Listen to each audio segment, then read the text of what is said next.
Welcome to the York Daily Record Sunday News Editorial Board. My name is Scott Fisher. I'm the page editor here. And we are here today with Ronald Barth, who is President and CEO of LeadingAge PA, and Angela Dohrman, who is Vice President of Senior Living for SpiriTrust Lutheran. So we welcome you, and we're happy to have you to talk to us today. I'm going to let you sort of introduce the topic that you wanted to talk about.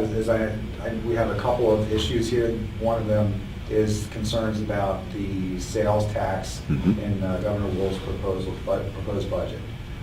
But you could sort of begin at the beginning and maybe talk a little bit about your organizations and why you're concerned about the issues.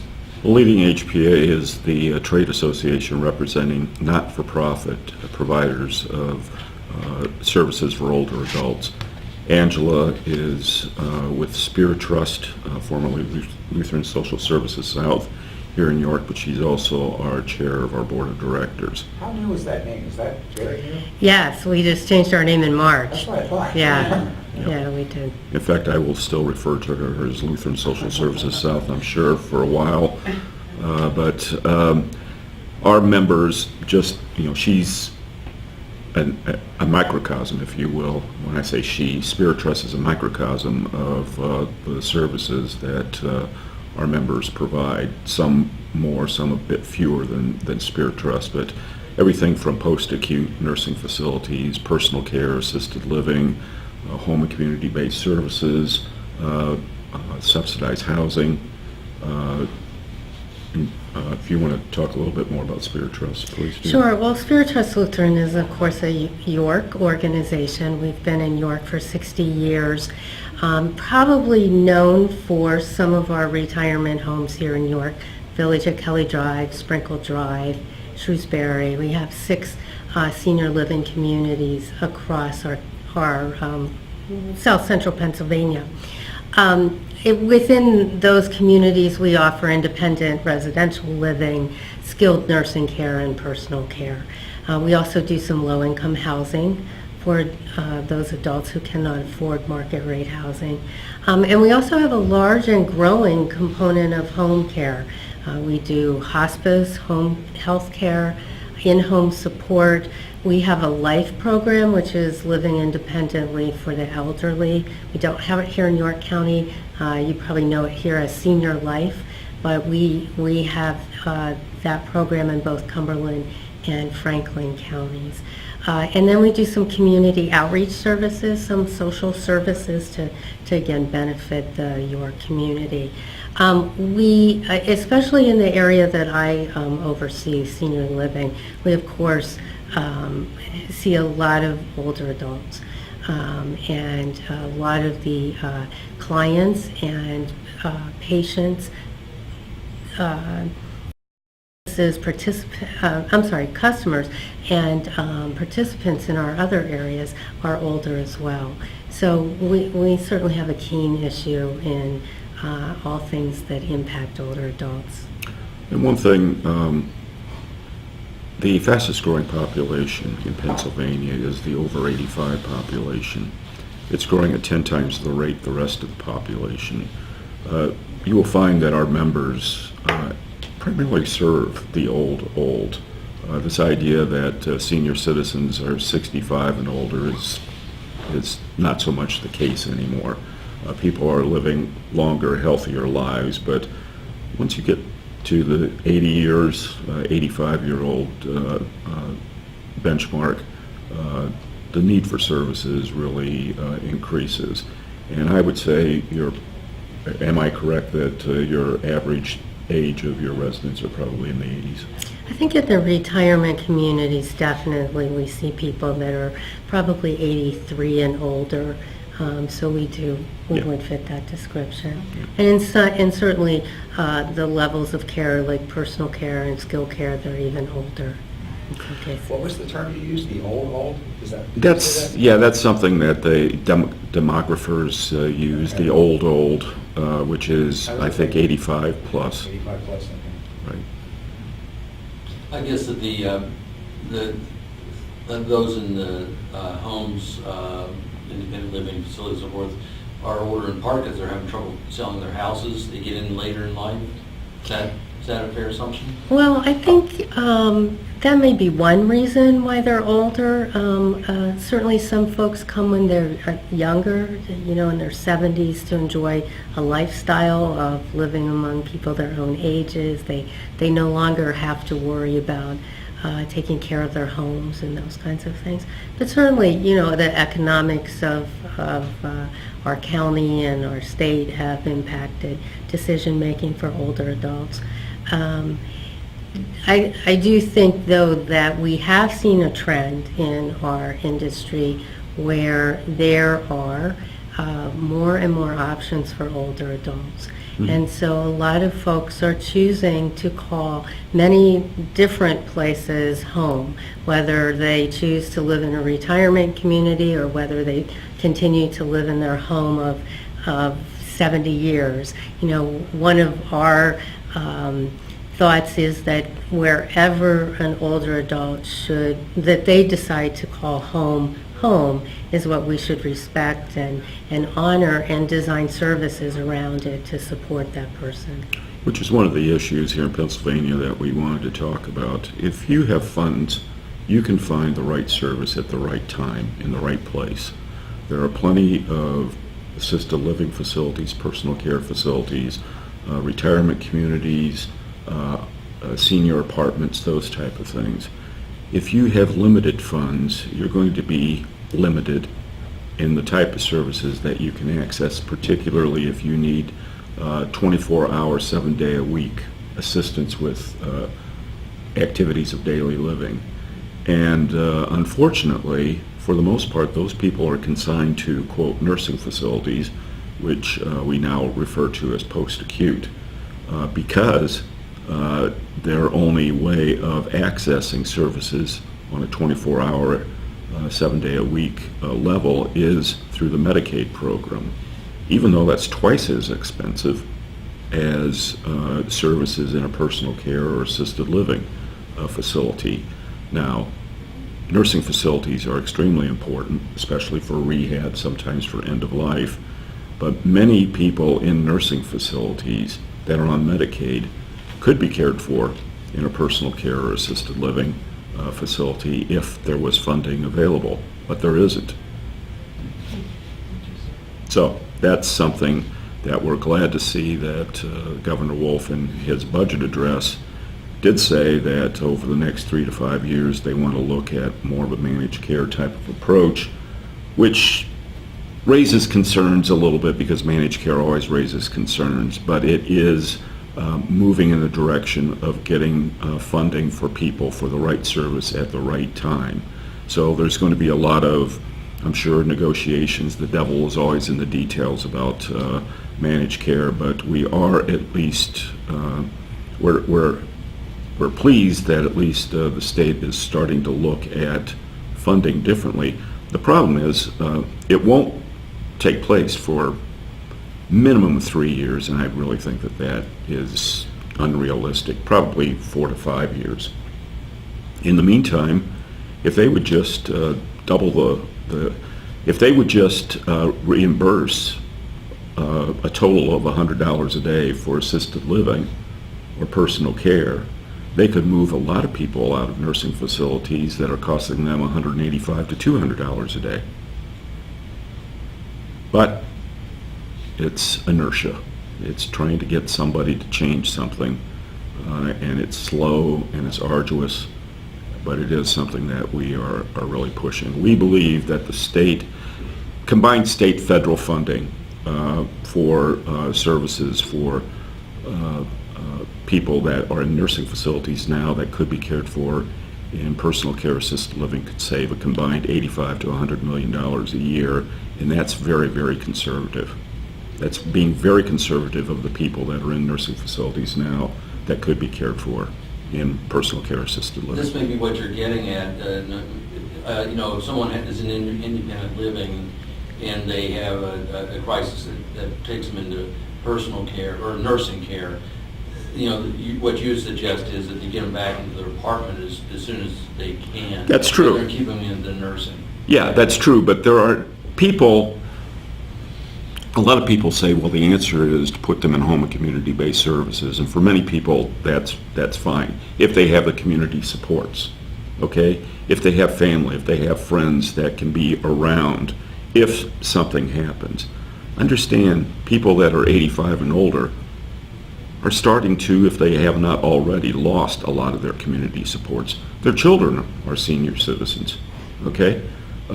Their community supports may have left, there's nobody around, yet some people do need assistance, not skilled nursing for 24 hours, 7 days a week, but assistance and oversight for 24 hours, 7 days a week.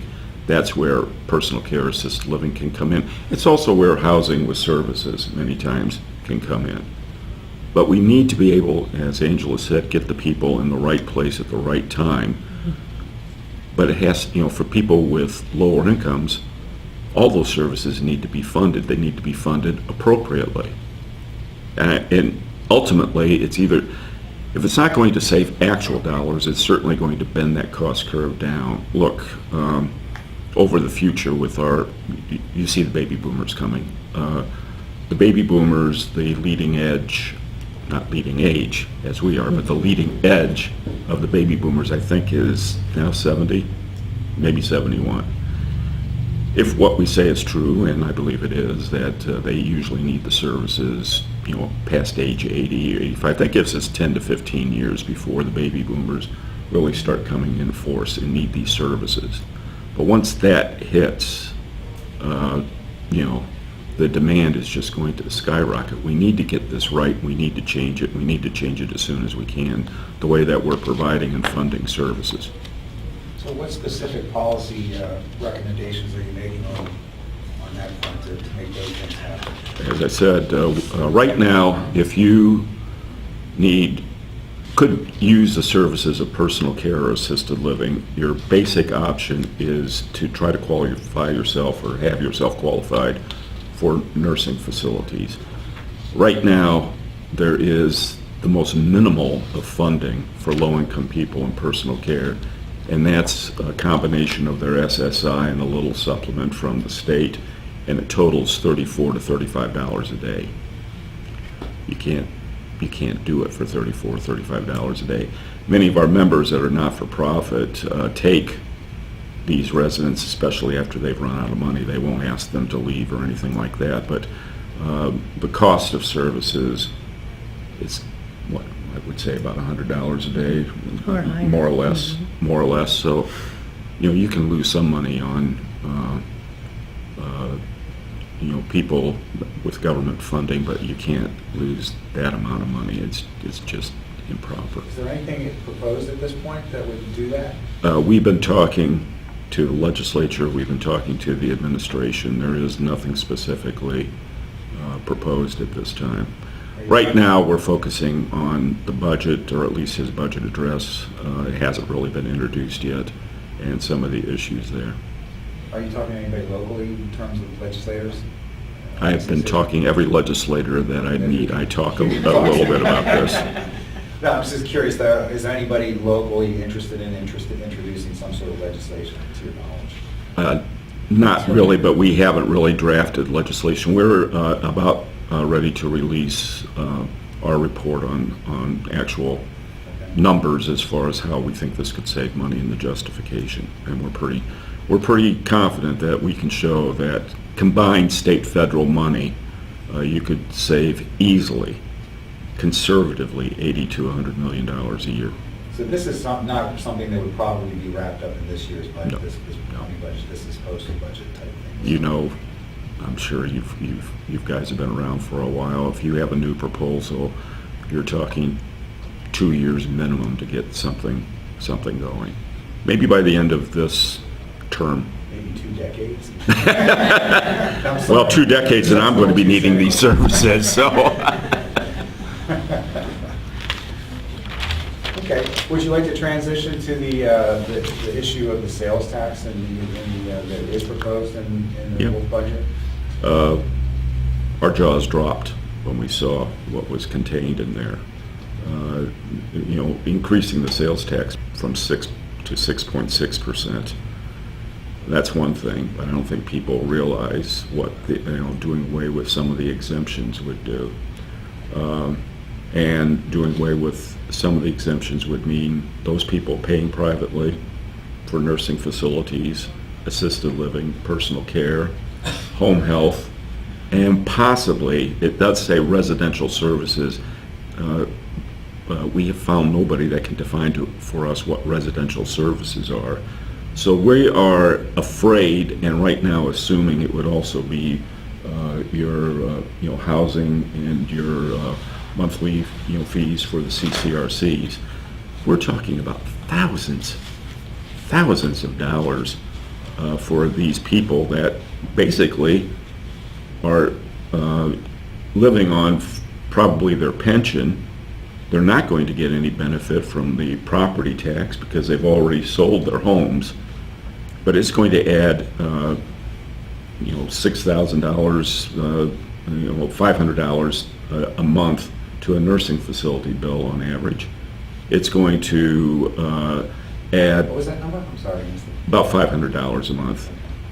The average, well, you can figure it out. The average nursing facility rate is anywhere between $8,500 to $10,000 a month. So add 6.6% to that. All right. Personal care assisted living, the average rate is between $40,000 and $50,000 a year. Okay. Now add 6.6% to that. You're talking about $3,500 a year. Now, we've been saying that nursing facilities, we're lessening the length of stay in nursing facilities. So, maybe a year isn't, they may not be there for a year, they may be there for a few months, but then going to someplace, perhaps personal care assisted living. But when you go to personal care assisted living, it's not unusual to have somebody there 5-6 years or longer. And you're adding at least $3,500 a year to the cost of their services to people that are basically living on their pensions. They're going to run out of money. And when they run out of money, where are they going to go? They're going to go to the nursing facility on Medicaid. So if I could just add to that, SpiriTrust Lutheran primarily serves folks of moderate means. We wouldn't call ourselves our retirement homes as high-end or luxury communities. So the folks who come to us, many of them have been in York County all their lives, and they've worked really, really hard for the means that they do have. And it is a great source of pride for folks to manage their funds well and to pay for their care and services. And so, again, I just think about accelerating that journey, so to speak, into needing, as Ron says, Medicaid dollars. I just think that this is one area. Again, many of them live on their retirement incomes and some modest savings, perhaps. And I think, again, this is just not an area that we should be taxing. Again, the 6.6%, that's a different issue. It's about taxing folks for home health care. Again, my father just recently died from dementia, and for many years he was cared for at home by my mom. And she had a home health caregiver come in and help her take care of him. And that kept him in their home a lot longer than he probably could have been otherwise. And I think now, my parents were of modest means, I think now if she had had to pay tax on that service, how much faster that, would create a financial concern for them. So I think it's an important issue. We're sensitive to the fact that the governor has to find dollars in the budget. I'm just not sure, we're not sure this is the right place to find that money. Actually, we're sure it isn't the We're right cer- place. we're certain, yes, we're certain. It seems odd because, I mean, one of the motives behind at least part of the governor's proposal and the Republicans' proposal too is to help people with property taxes, reduce those properties, that burden, in many cases for older folks, you know, because that's the big argument that they can't afford these property taxes. And yet, we're going to help fund that effort, we're going after people who are in nursing facilities. It does seem odd. Well, it's not just nursing facilities, but that is one of the exemptions, and it doesn't make sense. It isn't good policy. I will say this, and legislators I've talked to, I haven't found one that is willing to say, oh, yes, I agree with the governor, you know, we should remove that exemption. On the other hand, the governor and his staff have been steadfast in saying, you know, we need to, you know, expand the base for sales tax, and you know, and then they couch it in terms, but you know, seniors are going to save it, you know, on property taxes. No, not the seniors that are getting services. They're not going to see any savings on property tax, but they are going to see huge thousands of dollars of increase in taxes on a yearly basis. And I might add, even if they saw property tax relief, it would be, you know, that property tax relief would be minuscule compared to the sales tax that they would have to pay. This is kind of an interesting thing. What if, is there the possibility that, like in your case, you know, you would basically cover those, that tax increase through fundraising, through endowments, things like that? So, a great suggestion, but we're already fundraising and trying to raise endowment money because we provide, in my organization, about $8 million of uncompensated care and services per year.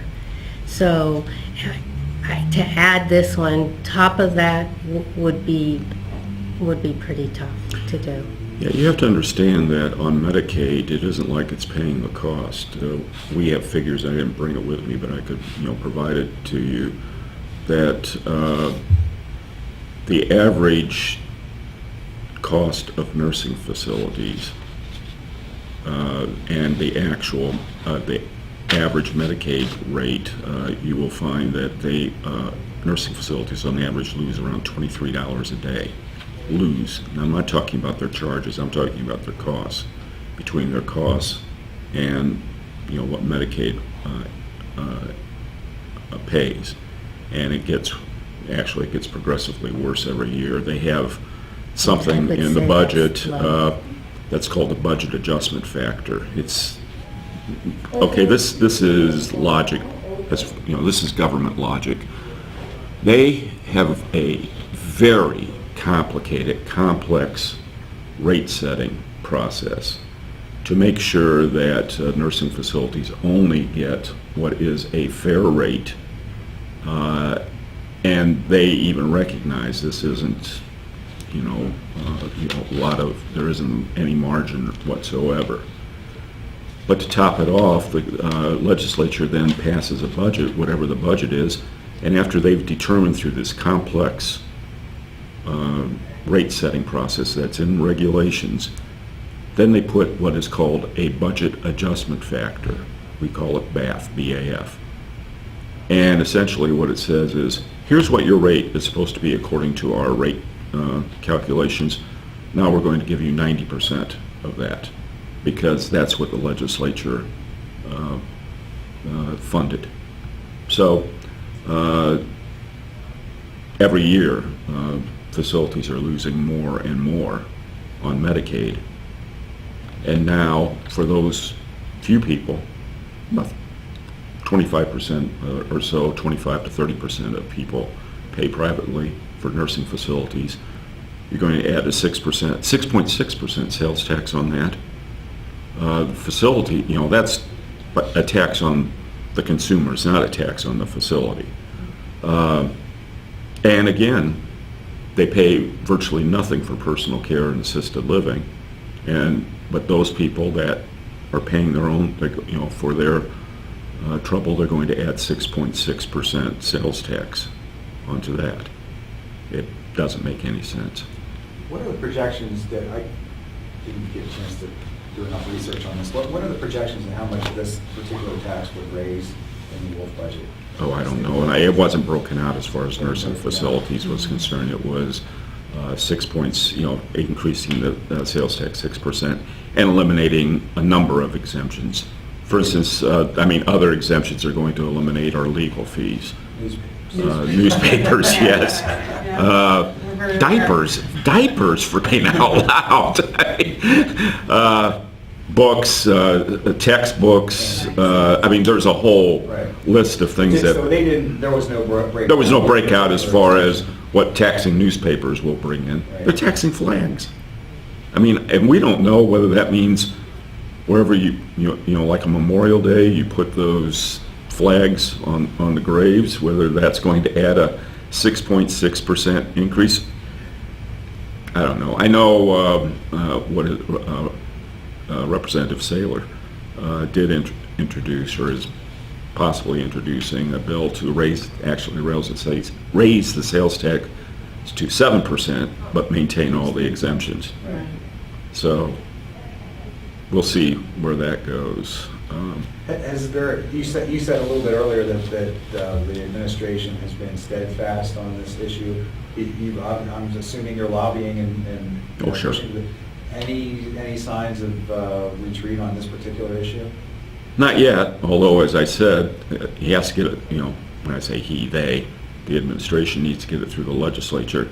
I certainly have not seen a lot of rallying of support from the legislature to do that, to take away some of these exemptions. That's why I said maybe the 7% and keep the exemptions. I don't know how that balances out as far as their scoring is concerned. But frankly, that makes a lot more sense to us. For one thing, just parenthetically, I'm not sure why you would have a sales tax of 6.6% anyway. It seems to me the businesses will round it up to 7% anyway. So, you may as well make it 7. If you're going to raise it from 6%, you may as well raise it to 7%, but keep the exemptions. And again, we are sensitive to these budget challenges. We are very sensitive to them, but we think that they can be achieved. There can be some solutions achieved in other ways, such as the personal care and paying for services in less expensive areas of care. So again, we're willing to assist in any way with the governor's thoughts on this, ideas, solutions. We definitely want to bring solutions to the table. Well, revenue is always an issue. And there's talk about the personal income tax. We don't really have a position on that, but we understand the fact that there needs to be revenue to pay for state programs. And as Angela says, there's two ways to do it. You can increase revenue or you can decrease costs. And we're willing to look at both sides of that equation. Want to look at both sides of that equation. But we were surprised by this issue. Caught off guard. I think a lot of people were surprised. Yes. We were a little surprised ourselves, yeah. Well, I got to say, though, a 6.6% sales tax on the cost of a newspaper is a little bit different than a 6.6% cost of a $10,000 bill. Absolutely correct. And let's just say a lot of that cost is going to hit the same community. Many of our subscribers are. Right. That is true. Yes, Right. yeah, they are. Yeah, Right. absolutely. And I think when you look at it, actually, a lot of the taxes that are now going to be added in are going to hit the same community, right? And they're not going to get property tax relief. I don't, I won't comment on the property tax relief. That's for others to do. But we just say that removing the exemption for nursing facilities, assisted living, personal care, home health care, and residential services is not fair. It really isn't fair. And so we hope that this disappears. Are there any other issues that you wanted to bring to the table with us? Yeah, I would like to bring to the table an issue that I think has been very much distorted recently, and I'm not sure it's been distorted in your paper. I really don't know. But this is about tax exemption. Tax exemption. Right now, there is a bill in the House. It's been passed by the Senate, Senate Bill 4. And this will be the second year. This has to pass with the exact same language 2 sessions in a row. And it is to bring to the public, to the voters, a constitutional amendment to make it very clear that the legislature determines the criteria for tax exemption. This has been distorted in many areas, particularly out west, the western part of the state, but also I know in Philadelphia, and I don't know if it's ever made your radar or not. This has been distorted by, quite frankly, the Service Employee International Unions, SEIU, has been very vocal in trying to oppose it, and they've made it sound like this is a backdoor to get not-for-profits to increase the properties that will be tax exempt. It is not. It is to bring consistency to the way tax exemption is determined. Currently, there is a bill, or actually there is a law that the legislature passed a number of years ago that specifically said here are the criteria that you have to meet to be tax exempt. The Supreme Court, though, said we've already decided that we have these general criteria, and the courts have got to determine if you've met the general criteria before you can get to the specific criteria. What that means then is that throughout the Commonwealth, various district courts, various courts can make different determination based on this general criteria. And so what may be tax exempt in York would not be tax exempt in Butler County, or vice versa. What Senate Bill 4 does is bring a constitutional amendment that says the legislature, and I think this is the way it should be anyway, determines the criteria for tax exemption. They certainly determine the criteria of tax rates, taxable items, and all the rest. So this would make clear that the legislature can make the criteria for what is tax exempt. They can make it tougher, they can make it lesser, they can keep it the same, whatever, determining what is tax exempt. This is not to increase the number of properties that are tax exempt, just to be bring clarity. Well, many people have said that it is. I mean, I've heard quotes from various political figures who, kind of pushed down that road a little bit. So, and I think I dispute that. yeah. I dispute that. All this does is say the legislature should determine the criteria. I've heard people say, well, what they're basically saying is we can't trust the legislature. We would rather trust the courts that, are not nearly as sensitive to the democratic process. I mean, by design, we understand that. Yes, there are elections, but the elections are few and far between, than the legislature. And that is, they are the people's representatives. And, they should be the ones, as they do with a lot of taxing issues, they should be the ones to determine the criteria. And by the way, not all not-for-profits are completely tax exempt. SpiriTrust, I know, pays a great deal of taxes on certain parts of their types of services, and other parts are tax exempt, precisely because there is criteria. But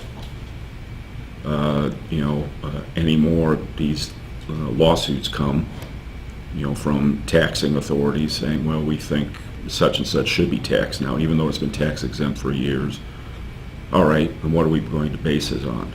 We're going to base it on however a local court rules. All it's doing is frankly, muddying the waters and causing a lot of legal fees that really shouldn't have to be expended on either side. There should be clear criteria, and it should come from the legislature. That's what this constitutional amendment is about. In theory, that sounds good, but with the legislature, there's, they are the people's representative, but they're also heavily influenced by donors and a number of it, and there's a lot of over-politicalization of issues in the legislature. So might we not be better off with the courts sort of applying some sort of test here? If the test were consistent, but it isn't. It's not consistent. If the test were objective, but it isn't. And,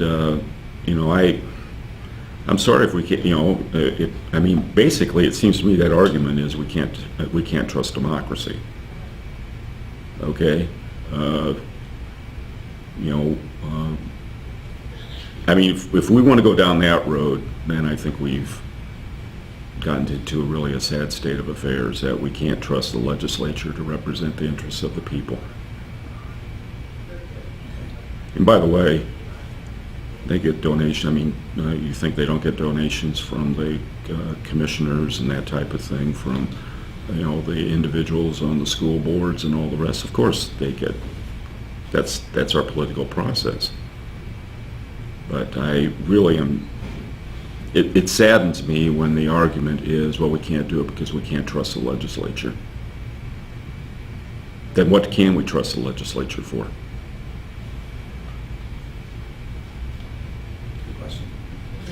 All right. Are there any other issues that you wanted to talk about?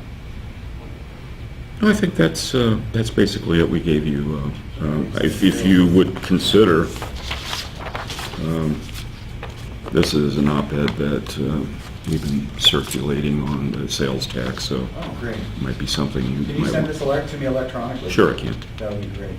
Did you give me your card? I will before we leave. Maybe we could try this just as a way of summarizing. Let's say that that Tom Wolf is home tonight in his Mount Wolf study. Not the governor's mansion, yes. Right, and as he might be, and he goes to YDR.com and sees this live stream, which will be archived on there. Mm-hmm. What would be what are the three things you want to tell him? Because he Okay. might be in a study watching this tonight. All right. Tweet it.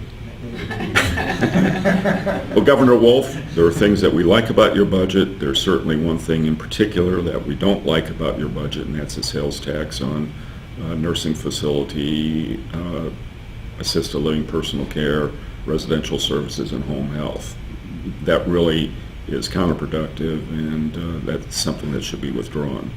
We do like the idea that you and your administration are looking forward instead of backwards on the way that we're going to fund services for older adults in the future. That needs to be done. We'd love to help you with this, especially how we can include some of these other services for lower income people that will save money by obviating the need to go to nursing facilities many times. We want to work with you to create the future of senior services for Pennsylvanians. We all recognize that it's going to be a growing issue because of our fast-growing elderly population, and we need to have new ideas, and we are about trying to find some solutions. We're about trying to break out of this. This is always the way we've done it. Medicaid, Medicare, 50 years old. It was designed for a completely different era. Things are changed, we need to change. And we want to, it sounds to me, listening to the governor and listening to his people, they want to change as well. That we applaud, and we want to be helpful. And I would just invite him to SpiriTrust Lutheran. He can give me a call. I'm happy to introduce him to some of the folks that this might affect, that he could listen to their stories and maybe even listen to some of their solutions and thoughts. Because I think that it's important that they are heard and considered in any kind of decision like this. Great, well, thank you so much for taking the time to come talk to us about these issues. We Thank you. appreciate it. Thanks for having us. You're welcome. Thank you.